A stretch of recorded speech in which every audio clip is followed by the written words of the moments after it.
He ordered 2 glasses of wine, a stack of appetizers, and a pile of rolls. $65 on the tab. Then every single one of his cards declined. Sales. And the worst part? My coworker thinks he knew that would happen before he even sat down. I work at a small, cheap sushi spot. 9 tables, usually just me on the floor. About a week before all this same guy came in for the first time. He ordered 3 beers, asked me to surprise him with food, and even asked if we served uni, which we don't because we're a budget place. He was nice, but he took up 5 times the attention of any other customer. When the bill came, $55, he tipped me $1 and said, "Sorry, I don't even know how low my bank account is right now." His card went through, so I shrugged it off. Fast forward to Mother's Day. We were slammed. 25 big to-go orders on the line, guests upset about wait times, my coworker and I drowning, and then he walked back in. I recognized him, so I skipped checking his ID. Same routine.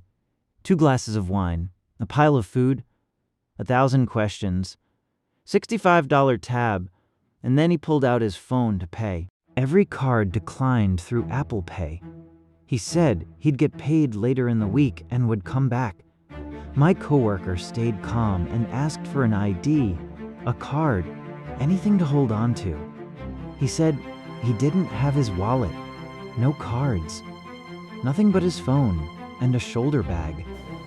The line was building. What's going on over there? People were watching. Another order I saw you mistake, put I it there. guess. Finally, she told Not need to waiting pick it any up longer. now. This is "Leave the ridiculous. bag or we call the cops."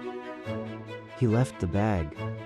It was completely empty. He looked ashamed walking out, and honestly, I felt a little bad.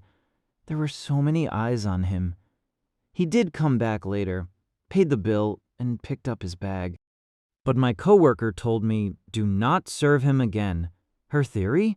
He told us he knew he wasn't getting paid until later that week. He left his ID and his cards at home. He brought an empty bag. She thinks he came in planning to dine and dash and only paid because we forced his hand. I still don't know why he did it. Why order so much food, so much wine, when you know the money isn't there? This was the first time anything like this happened to us. So I'm asking, how should we have handled it?